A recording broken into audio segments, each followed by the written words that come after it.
Good morning and welcome to the December 16, 2024 Finance Committee meeting of the Lead Summit School District.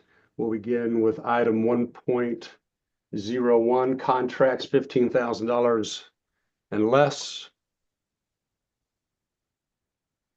Hannah, if you would please open up that document for us.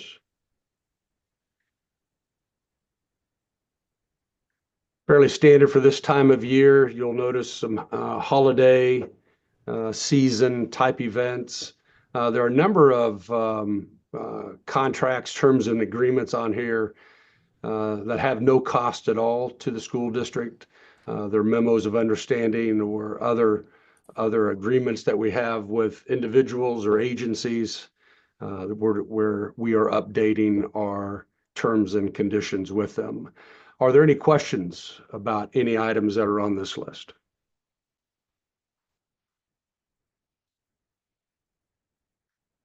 All right, not hearing any questions. We'll move on to 1.02, contracts $15,000 and greater. There are just a couple of items on here. Now, we have a few items on the agenda later on that we'll discuss in addition to these two. These are new contracts, so we will discuss them here in just a moment. All right, moving on to 1.03, Kelly Educational Services. Let's see, I don't see David Carlson on here. So this is a response to Proposition A, which was approved in November by our voters. You know what? I see Dr. Carlson jumping on right now. Good morning, Dr. Carlson. Your timing. Good morning. Is perfect. We just opened up this agenda item. Okay, great.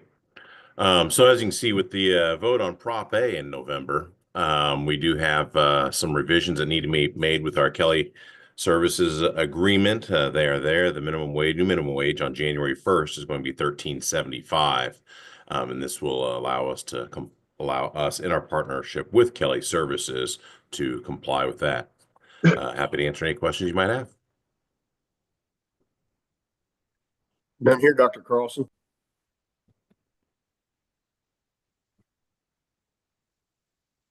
Oh, Board Member Haley, did you have a question? No, I was just saying I didn't have any questions. Oh, all right, wonderful. Thank you. All right, thank you, Dr. Carlson. Moving on to item 1.04, Summit Litho, our schools magazine. Ms. Bergen, good morning. Good morning, everybody. Excited to talk to you about a different model we are proposing to move forward with for our district magazine. As I'm sure you guys can appreciate, communicating with stakeholders who do not have children in our system is important. One of the ways that we've done that in the past several years is through a magazine that's mailed several times a year to residents who live in our boundary zip codes. Our magazine's Our Schools. Before that, it was actually a newspaper tab. And so there's been a long held tradition of having Our Schools as a communication tool in our district. This is really about moving to a different model for us. So in the past, we've worked with a media company who provided print and design services for free in exchange for selling advertisements in Our Schools. And then the district paid mailing. In response to feedback and data that we received in our 2023 communications audit, we are suggesting that we move to a model that eliminates advertising. And that's in direct response to community feedback that they felt that they wanted a district magazine that didn't have those ads, that the ads degraded from the experience and impacted how many people were reading Our Schools. And so this contract is with a local provider, Summit Litho, who has worked with us before on more like print and mail projects, if you will. And so it's shifting from maybe more of a unique specialized agreement with a media company to more sort of a print and mail contract, if that makes sense. So happy to answer any questions that you need about this. Good morning. I had a couple of questions. I had Sure. submitted with our board packet, but I know those are due today, so those probably haven't even been looked at yet. But so what was are we able to gauge the readership of the magazine and know whether people are really consuming the magazine or if it's just being received and thrown in the trash? Yeah, great question. And I can see your questions now. I saw them this morning.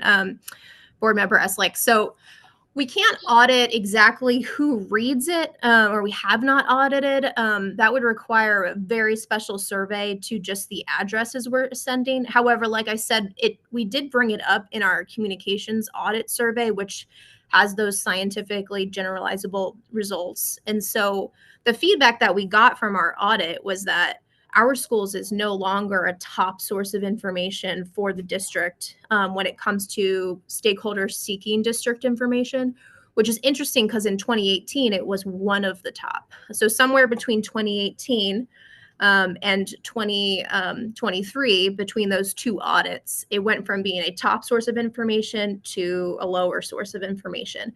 And the only change that we've had in terms of our magazine is we moved to a model that more prominently features advertising. And so our auditors actually took that a step forward and they had that quantitative data. And then they went to our focus groups and said, hey, do you read our schools? Why or why not? And they specifically also focused that question in our focus groups with community members who didn't have kids in our system. And the feedback was kind of twofold. One, in that qualitative research, citizens said they did not appreciate the advertisements. It made it confusing what they were getting from the district. It often prompted that urge to throw it in the trash. I'm not sure what I'm being shown here. And two, they wanted the district to focus on more strategic topics.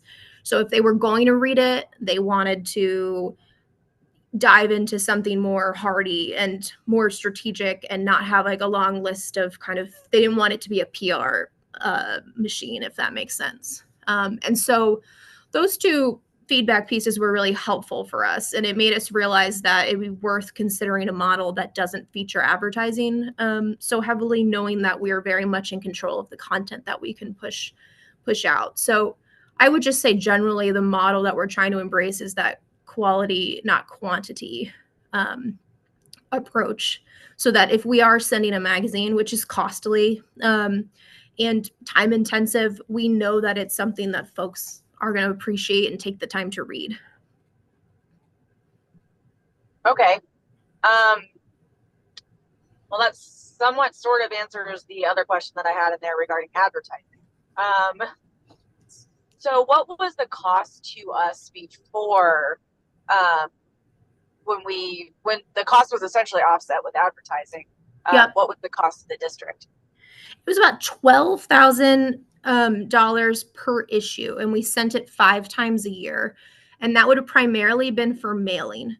And so you'll see that it's increased by about $5,000, maybe $6,000, because we're now taking on the cost of printing, which the company previously absorbed in exchange for their ability to sell ads. So the cost that you see presented to you is really just the cost of printing and mailing. It's simplified, but it is a little more expensive than our sort of unique contract with our previous provider. So who does all the layout of the magazine now? Is that this company or is that our PR department? That is something that the PR department is going to bring in-house if we move forward with this contract. We have the ability to do that now in a way that we did not in 2019 when our previous contract was started. Is that something that existing personnel are going to take on as additional duties, or do you envision having to hire someone else because that workload is going to No, add something? It will be absorbed with current personnel. Okay. And just on my last question would be, are there any creative ideas to try to figure out how to get that feedback on readership, like maybe like a QR code survey on one page of the magazine, just to if they do that, then you know that they're engaging with the literature, and then you can also get like a feedback loop there that just comes with the document, and you won't get everybody, but at least you would have some idea of whether people are reading this. It's a lot of money to spend on something that I don't know how many people are reading, and we don't know as a district what the bang for the buck is, I guess, would be my comment. I think that'd be a great idea. I think one of the things about launching any kind of new product, because our schools will look a little different, and we have the ability to design a new look if we want to go in that direction, is kind of like, new year, new issue, help us, provide us your feedback, tell us what you want to read, give us your feedback on new design. So I think there's a lot of things like that through QR codes or, a promoted survey or something like that that we could do for residents. Just in terms of the spending, there's two things that I think return of investment is really important. And so that's something that I've been monitoring and thinking a lot about, specifically related to this contract. And so two things make me feel a little better about that. And one is that I want to make sure it doesn't get missed, that up to an estimated 4 times a year. And so embracing, to me, a quality, not quantity approach means that we can evaluate whether we think that 5 issues a year, which is our previous pace, is really necessary, or if it would be more meaningful for our patrons to receive 2 really quality magazines per year. If the feedback was that we're throwing those 5 in the trash and we're a little confused about purpose, then I want to make sure that every issue we put out, kind of regardless of the amount, is quality. And so I think something we could look at is having less issues and just making sure that they meet our stakeholders' needs in alignment with some kind of survey or engagement we do. And then just that 1-year contract piece. I think monitoring over the next year is going to be really important so that we don't get locked into a contract before we have a moment to reflect on how effective this is as a communication tool. Okay. That sounds good. Thank you. I appreciate it. Yep. Appreciate you too. Thank you, Ms. Bergen. I had one comment I would like to throw in there, Dr. Shelton. Yes, please. Yes. Yes, I just would like to echo the sentiment that Board Member Esley had brought to the conversation. Is if we could have some idea what the readership is getting out of this when this comes up for renewal next year, I think that would be very helpful. I think it's a great idea the way you're approaching this. I'm just getting that response rate to see how many people are actually reading it. If we could somehow survey that would be very helpful moving forward. Thank you. You got it. Thank you. Thank you, Board Member Haley. Moving on to item 1.05, synthetic technology. Dr. Whaley. All right, good morning, everybody. So this was the year that we had exhausted our 3 renewals with Synetic, which is our current electronic disposal company. So the service was sent out to bid. So we worked with purchasing department. We got 7 responses back. I'm sorry, eight responses back, and we had 7 people go through those RFPs. And we were recommending the winning contract go back to Synetic, who is obviously the incumbent. And to explain what these services are for the public, so obviously we have a lot of equipment in the district that could range from a simple cable to a AA battery, all the way up to a laptop or a desktop or a server. So a wide range of equipment that when it becomes end of life for us, it needs to be disposed of. And so companies like this will come and go to each of our sites. Once we send a list to the board for approval and consent each month, they will come and pick that equipment up, take it to their facility. And the important part about this service is any hard drives, any data that might exist on those pieces of equipment, they will take and they'll run through a pretty thorough Department of Defense level erasure of that data to make sure our data doesn't leave and go out into the wild if that equipment's ever sold. So that's an important part of that service. Also, once the equipment, if it has value, they will resell that on our behalf, and they will pay 50% of those proceeds back to the district.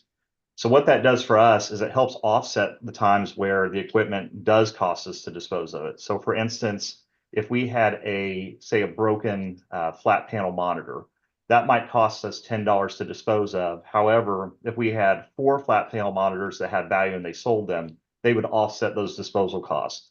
So it's pretty rare to get a bill from a recycling company like this. Usually, what we have to dispose of, the costs of reselling will offset our disposal costs. That doesn't happen in all the cases, but for the most part, it does. So this is a pretty valuable service for the district. Does anybody have any questions?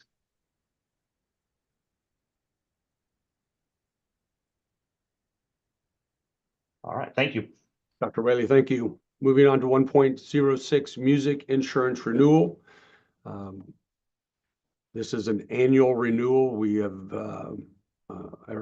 been notified by music that our increase this year will be 35.6%, a little under 1.3 million. Last year, we experienced a 24% increase. This is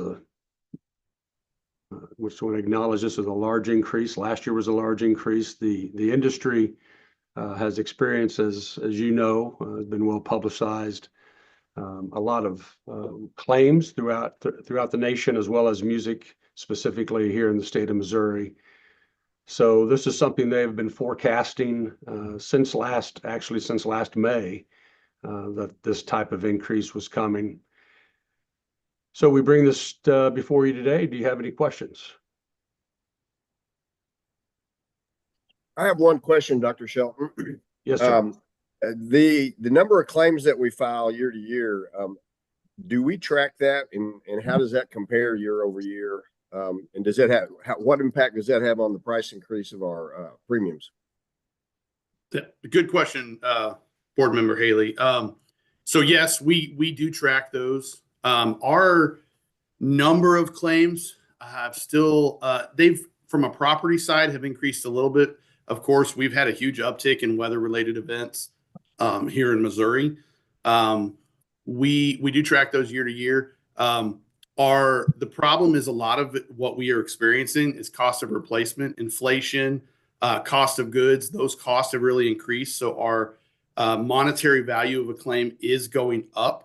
Additionally, work comp, our modification factor went up 0.19. So we do have increases in claims. However, we've had an increase in larger claims based on a multitude of factors. That's why our programs like Stay at Work and Return to Work are so important, because loss of work is one of the most significant factors in the value of a work comp claim. And because those claims are valued over that mod factor is valued over a 3-year period, we've had some higher claims that will drop off as we go on year to year, which will allow that to drop a little bit. But property wise, again, our costs are going up. We've had an uptick in claims, and our property values went up about 17 million this year, which was an increase. Thank you. That all makes perfectly good sense. Have we considered any new mitigation strategies to mitigate the number of claims that we might have in the future? We do look at those depending on claims, especially work comp. We look at Sarah McMillan and Charlie Minton do a great job of tracking. They shoot over to me anything that we need to look at. Is there any mitigation factors that we can do to prevent this from occurring again? From a property value, absolutely. We work with Kyle when we have a claim to say, hey, here's some things. But a lot of what we've experienced, to be honest with you, we've been very, very fortunate.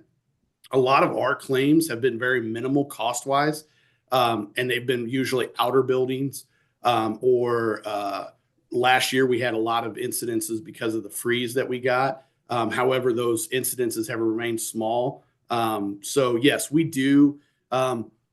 But we just really haven't had that really big thing that would, from a property standpoint or from a work comp standpoint, to say, here's some things that we need to do. I could tell you, like, one factor is we've instituted some safety protocols and PPE across multiple buildings this year to help prevent injuries, especially in the operations department, such as requiring safety shoes in certain work classes, et cetera. So I hope that answers your question. Yes, sir. Thank you, Mr. Hall. Sounds good. Hey, Mr. Hall, I've got one question as well. I know in the narrative for this approval, there was some commentary around an umbrella policy being added or recommended, an additional $2 million policy. I know at least when the narrative was written, there wasn't any information about that policy, the cost. When can we expect additional information on that? I'm hoping to get it either this week or next week. Last year we did institute it last year, and I think it was around 86,000 a year for that additional umbrella policy because it's under liability versus property. So I'm hoping to get that soon. But even with that increase, I'm hoping it to be around 100,000, 120,000. But that's where Dr. Sheldon and I kind of have that conversation. Is this do we need to bring this back to the board later? Because it's an additional policy. It's not, hey, we need to have this for Jan 1. It's an additive moving forward. Okay, so we had the umbrella policy last year. So would it be a renewal of that policy, or every year you have to purchase a new one? So every year we would have to renew it. We would have to choose whether or not we want to renew it because it's different. It's just an add-on from a liability perspective than our normal lines of coverage that we have here. So yeah, it's just if we want to, we just have to decide every year if we want to keep that umbrella policy or not. I know last year we had, again, cost of everything was rising, and we had some contracts that required additional insurance, and that's why we recommended it. So every year we just need to decide if that's something we want to continue with. I would recommend, just based on the cost of everything going up, not just for us from an insurance perspective, but with cost rising and where we are in our society, I think we've become really litigious, and everything's moving straight to lawsuits versus claims, as we've seen in some of our situations that Joe works with. So I would recommend that we still have it, but that's just something we decide every year if we want to continue to renew. Okay. I mean, I don't disagree with your rationale. I definitely see that people definitely want some, whatever money they can try to get, and they do that through legal means. So I agree with you. They come for the district pretty hard sometimes. So yeah. Okay. Yeah, that's all I have on that one. Thank you. Thank you. Once we get that dollar amount, we'll bring this back to the board for approval. Thank you. All right. Thank you, Mr. Hall. Thank you. Moving on to section 2, 2.01, the 2025 bond ballot language. We placed this on today's agenda just to bring more awareness to it, to give the community and any patrons who might be viewing the opportunity to know this is going to be considered by the board. Are there any questions from Board Member Eslick or Board Member Haley on this topic? I don't have any questions on the language, but I do have a question that wasn't in my board packet questions that I just wanted a quick answer on with regard to how we came up with some of our dollar figures, particularly for the elementary school new builds for Greenwood and Hazel Grove. Mm-hmm. Were those budgetary numbers that we as a district provided to the architect, or did they come up with that number based off the square footage that we told them that we wanted? It was based on the square footage that we wanted, as well as the site layout, and both sites are very similar in layout. I see Kyle's on here, but both sites are very similar in size, in the type of site work that needs to be done, but also the square footage of those buildings. We anticipate those buildings to be what we would typically call sister buildings, fairly similar in design. And but Kyle, I want you to jump in here. Yeah, no, that's a great explanation. We have a standard space program that defines the square footage, and so a cost per square foot was applied to that. Then whether or not it was new construction space or renovation area on the other projects. But as Dr. Shelton mentioned, the main variable is site cost. That can have a pretty big swing in cost just based on the existing conditions on one property to another. So we do have some contingency in for that. And all of our budgets do have 23% added in for soft costs. So that's design, furniture, technology, all those other types of things that get added to a project. Okay, so for like Greenwood, for example, there were some funds that were previously approved um, before, well before we've even put this bond into motion. So, I don't remember if the total is what, like 44. So the amount that we had already previously approved that essentially came from capital, that's still included in that dollar value and essentially gets reimbursed back into capital. Am I following that correctly? That's correct. So are you talking about the design fees? Yes, I am. Yeah. So Hannah, if you would open up the resolution, and so if you go down a little bit, let's see. Hang on a second here. I don't know if it's number. So I think it's section 5 here. The district expects to make expenditures on and after the date of the presentation of this resolution in connection with the project. So this is a reimbursement resolution portion of the resolution. Additionally, it's just understood that any design fees that that we have experienced as part of the projects would be reimbursable. So yes, we would reimburse ourselves from the bonds and put that back into our capital budget. Okay. And I'm sorry, I am driving, so I'm sure I could have looked that up myself. So my apologies. No, that's okay. That's okay. It's this isn't language we look at. These aren't resolutions we look at all the time. Right. Okay. So just one more quick question. If there were shifting budget constraints, just as a hypothetical, and we wanted to give a lower dollar value threshold for the build of the buildings, is it 44 million or nothing, or is there essentially like a package selection that an architect can offer to say, there's a good, better, best, and these are the costs of what that looks like, and there's flexibility to be able to move money around? Kyle, do you want to talk about how we might reduce the cost of a project? Well, I'll start by saying that we do have design standards that we give to the architects to define in each project specification what we expect to see from a quality standpoint, and just things that we've learned over the years that work best in our facilities. So we start there. We ask that the architects are conservative in their design and approach from the beginning. But as we get to the end of the project, we do use I don't know, I don't like the term, but they call it value engineering, where we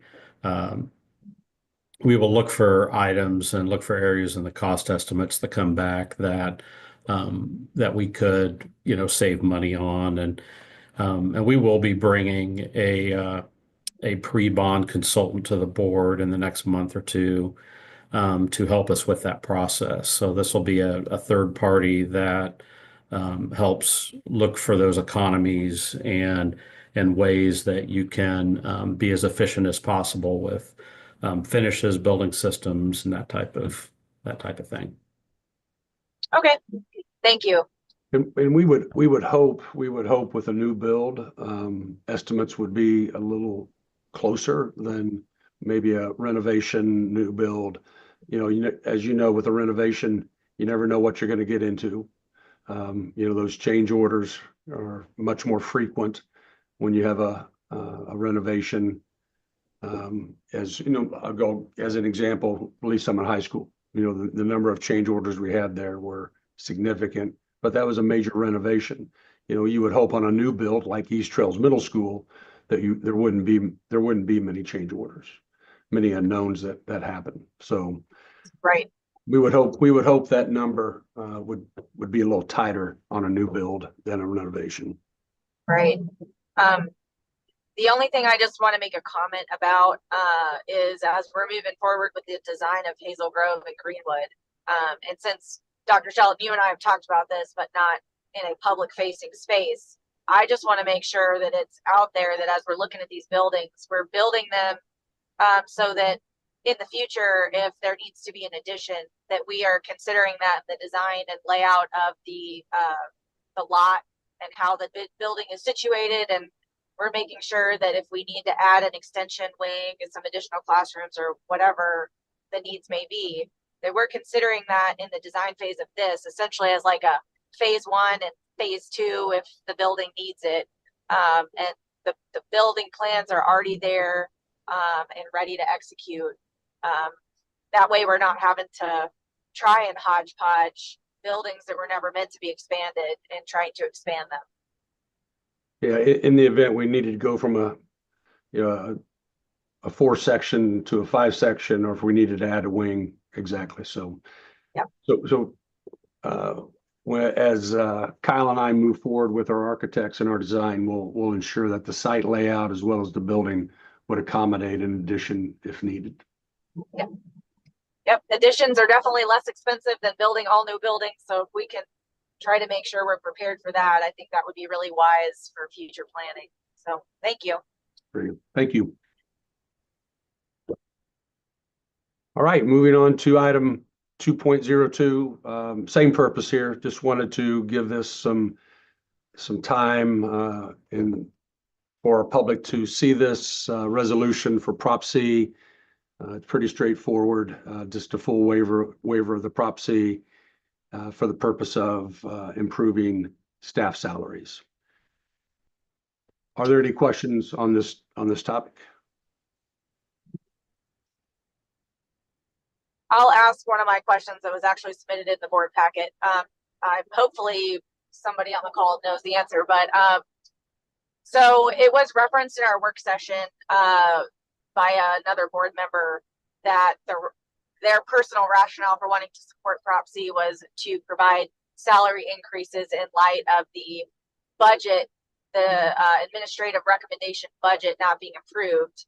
And I believe that implied that there was no money reserved in our current budget without the Prop C to support staff salary increases. So what did we budget this year for staff salary increases without Prop C at all?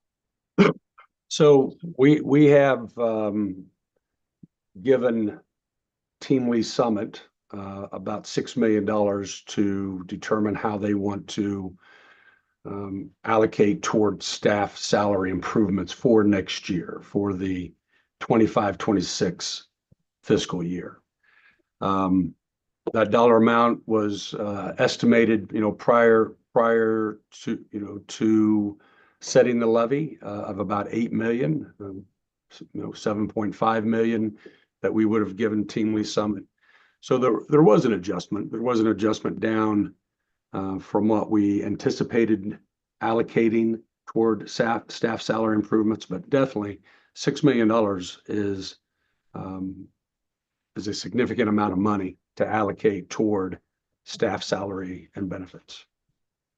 Okay. I'll add that about 4 million, I'm oversimplifying this, about 4 million goes to a step.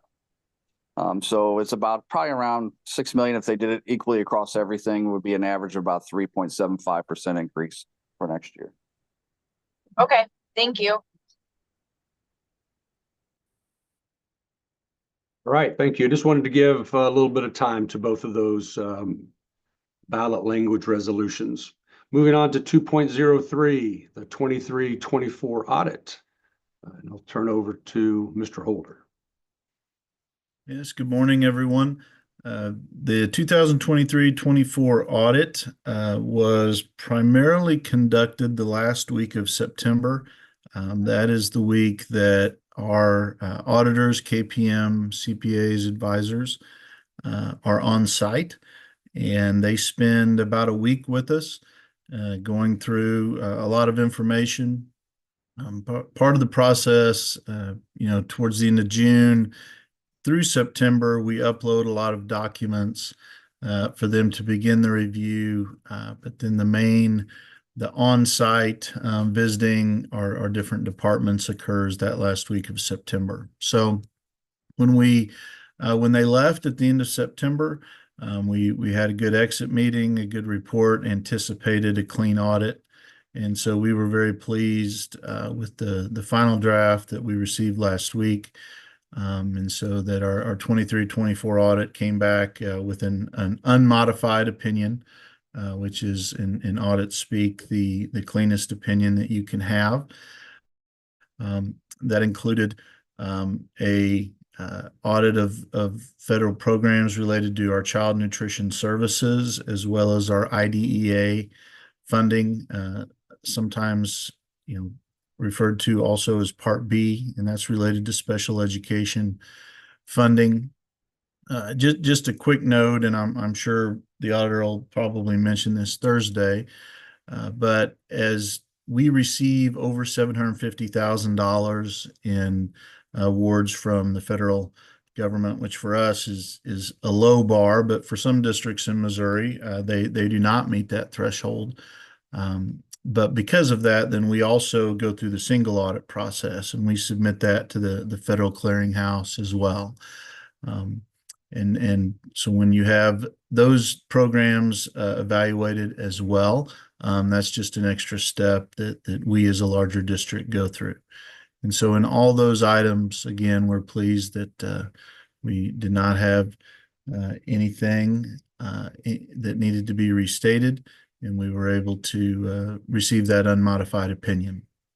So just a reminder that John Cummings, who's the lead auditor with KPM, will be here for audit committee on Thursday. And then he will also be at the board meeting and give a synopsis and go through the audit as well at that time. So I noticed some questions this morning related to primarily debt schedules and some lease payments that we have. And so I will go through, I should be able to answer those this morning and get that information included. So are there any other questions about the audit?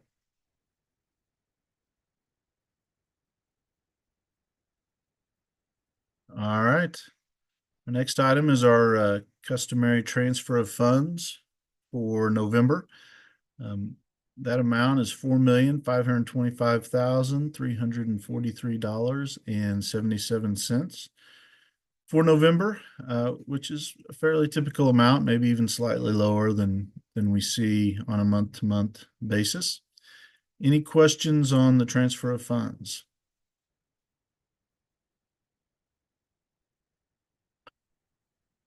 All right. We'll move on to the treasurer's report. We'll start with the revenue and expense report for November. Also want to mention that during the work session, we'll be going over kind of a mid-year budget review, which will be through November, which is not quite halfway through the year, but getting close. And so this is the main document that we'll also focus on during that time, that we go through every month in the finance committee, but also I think bringing it to the larger board, and then looking at some estimates from end of November going forward through June. Hopefully will be a useful exercise that we'll do Thursday night at the work session. So just starting in the top left-hand corner, we'll look at our revenue first as it relates to the operating fund. You'll note there kind of a trend that we've been following the last couple months. Our operating revenue is running well as compared to last year. Still very early. 2 months from now, when we sit on this finance committee call in February, we should have a much better idea of where that local operating revenue is coming in at, just because remember, that's the primary driver of revenue in the operating fund.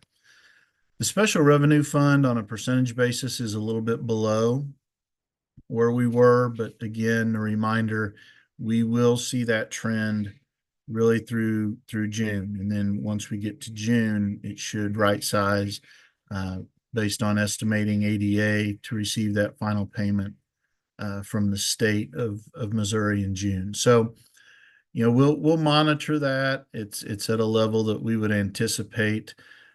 Just on a dollar to dollar level, we're actually slightly above where we were at this point last year. It's just that we anticipated with the new formula receiving more funds in Fund 2 in the Special Revenue Fund, but we will not actually receive those until June. Overall, just because of the strength of the general fund, we're slightly above where we were at this point last year. But again, just a reminder with that operating fund, it's still early, but it will come much more into focus over the next 2 months. The other funds going across, debt service, you know, very close to where we were at this point last year. Bond is done for this year until possibly, of course, June. Capital projects, revenue, haven't seen a lot. Remember, most of that will come in February. We will see a little bit of revenue in there through December and January, just as local property tax revenue comes in, because we do place that nickel in the capital projects fund of the levy.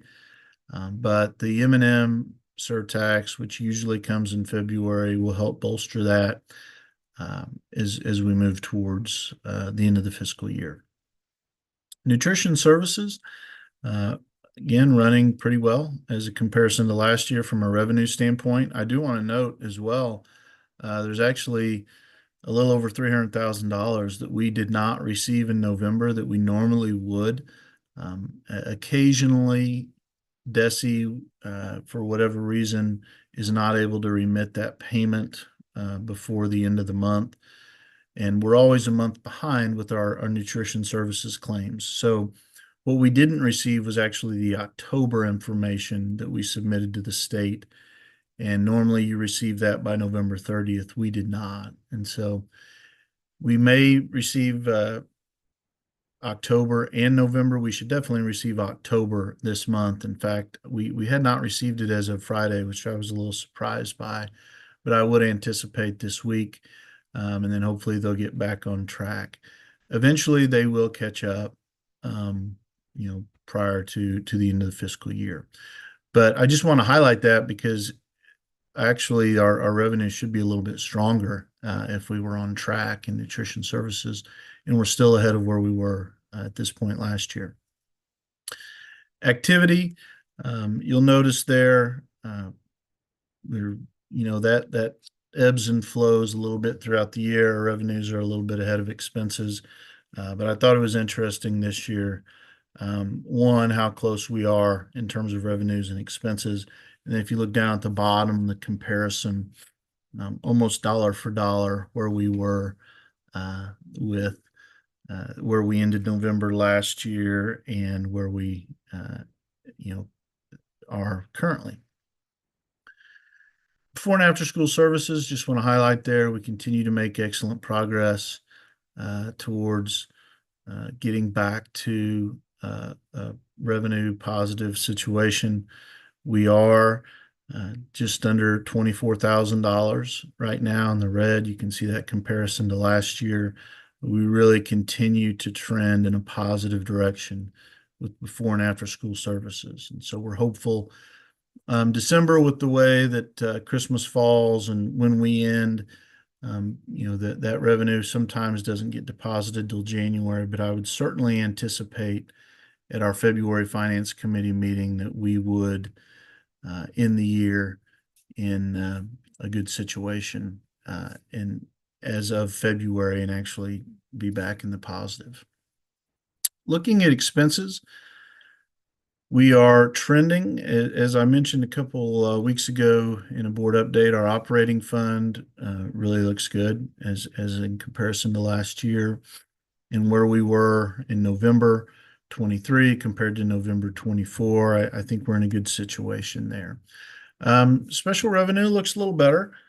As a comparison, you'll notice if you remember the last few months, we were a little bit ahead from a percentage standpoint of where we were at the same time last year. We're actually a little bit below, which as of November 30th, which is a good thing. We will continue to monitor that. As I've mentioned in the past, we may need a little budget adjustment in the special revenue fund expenditures. But at this point, we're hopeful that with the way the operating fund is trending, that those two would balance each other out. Debt service, again, primarily just an interest payment there. March 1st will be when we make our larger debt service payment. We also are considering a much smaller defeasance this year, but over the next couple of months, we'll consider that. That would happen in March. And if we do that, probably in the range of $4 to $6 million, it could save the district just a little over $1 million in interest if we're able to defease some of the bonds. So that, again, that's always a positive. Remember, we did a larger one last year, but we continually look for opportunities to do that and ultimately save us money. Moving over to the Capital Projects Fund, we've highlighted this. We're very close to the budgeted amount. We know that we will need an amendment in the Capital Projects Fund. Now, again, we hope that some of this, if we're successful, if we go to the ballot in April, some of this could become bond fund related. But in the event that we need it, we will make sure our budget is adjusted for the Capital Projects Fund to account for those expenses. Moving across, nutrition services, again, trending very closely. We're running a little bit hotter than we were at this point last year in November, but still very close to where we anticipated. And then before and after school services, we're a little over 50%. So, I've mentioned that, and it appears that we do have the employees that we have in Bass, because we still have 9 employees that are LSR7 employees. That looks to remain consistent. So we may just have a slight adjustment. It won't be much, but in that before and after schools budget, when we do a budget amendment, which will likely be in February, I'd like to get a couple more months of data and also see where we're at with the revenues as well. And so we plan to do a budget amendment likely in February. Looking at the bottom left corner there, you see that 31.75 million where we're at, very closely aligns with where we finished the year, fiscal year on June 30th of 24 in terms of that dollar amount spread. I will highlight that we are at the lowest point that we would anticipate being at the end of November in terms of just cash reserves on hand. December, we experienced a little bit of uptick there in our revenue from the local tax revenue, which we have seen. That just happens normally in December. So as we look at this next month, then that operating fund balance, that cash reserve should go back up. And then we'll build for a couple months, and then starting in March, it kind of goes back down again towards November. Any questions on the revenue and expense report for the end of November? I have one question, Mr. Holder. Yes, sir. In the event that the bond issue goes forward and the community rejects the bond issue, we do have adequate reserves to cover all of our capital needs for the upcoming year, correct? Yes. Well, for the next 7 months, yes, we would. But it would leave a very small fund balance in our capital projects fund. So from a practical perspective, what that would mean for the next fiscal year, so starting July 1, 2025 through June 30th, 2026, is a lot of our capital projects would be, the budget obviously would be much lower in FY26, and we'd want to make sure that we were building that back a little bit in the capital projects fund. Okay, but it wouldn't yes. it wouldn't in any way interrupt any plans that we have right now. Correct. Okay, thank you very much. Mr. Holder, after our payments that we're supposed to start receiving in December for tax revenue, where do you anticipate our reserve percentage being? Do you think we'll be up above 20% or closer to the goal of at least 25? Like, what's your thoughts there? Yeah, so right now, and as we look at a budget amendment in February, I'll adjust that slightly. But I will say right now we're looking to be very close to where I thought we would be in June, which is our estimated ending fund balance was about 27.5%. We ended up just right at 28%. And my estimate was that it would go down, but still be above 27. So like 27.5 to 27.2. And I think we're tracking to be very close to that amount. My hope is always that we can, we start at 28.2. My hope would be that we maintain that, if not slightly build. Now we're not going to add to it by any means. It's not going to bump up to 29%, but my hope would be that we could maintain very close to where we started the fiscal year, and we're on track to do that now. That it remained very very similar. Okay, thank you.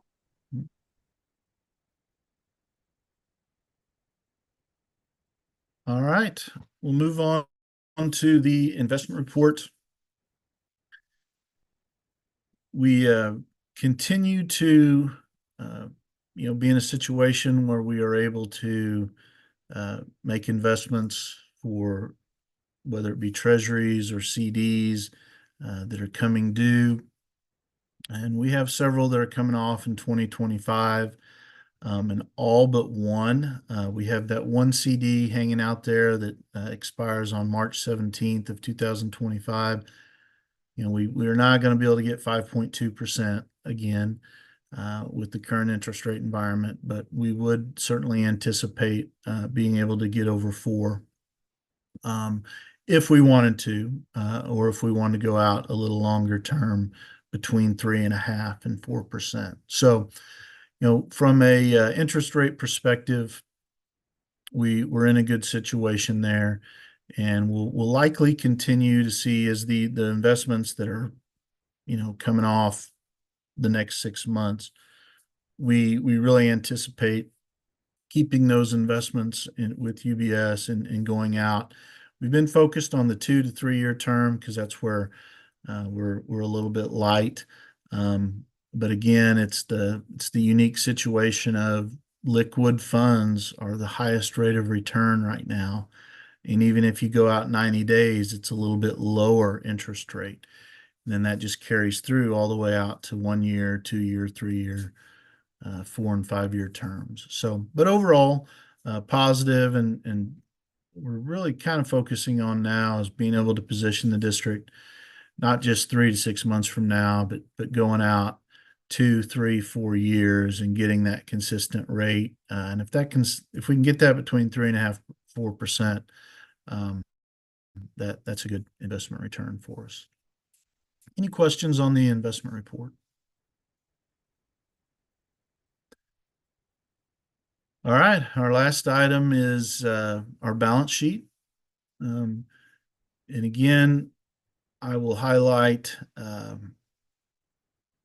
debt service. We still have, even after those interest payments, if we look at the debt service fund, we have just over $11.3 million remaining in that. And that's really prior to any local tax revenue that we'd receive. Capital projects fund, we know that's low, but we will look to beef that up in March, but ultimately it will likely be June once we make that transfer that it would go back in the positive. We were estimated to be a little over $4 million with an ending fund balance. So that depending on what would happen and how much of a transfer we make, that could be, closer to 1.5 or 2. But again, that's more of a worst case scenario in terms of what would be left in capital projects if there were no bond funds available. Nutrition services, again, still above $1 million, 1.4. We continue to monitor that as we have, balances that were built up, really over the COVID years with the reimbursements. But we're trending a little better in nutrition services, so that's a positive. And then of course BASS, you see that there. I would anticipate by February that number will be a positive number. So that's a good thing. Any questions on the balance sheet?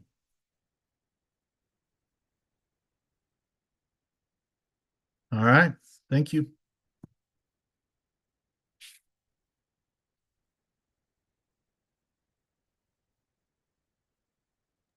All right, thank you, Mr. Holder. Moving on to section 3, future agenda items. This is a document that we provide the board and the community to indicate the projects that administration is working on that we would hope to bring before the finance committee and the board in the future for consideration. Are there any questions about items that are on this list?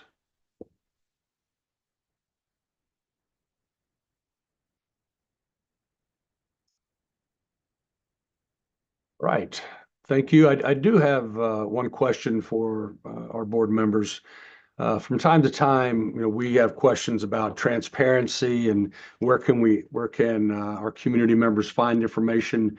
Would it be helpful if at our next meeting we take a moment and show the location on our website where community members can find information about our finances, as well as searchable documents that are on our webpage that will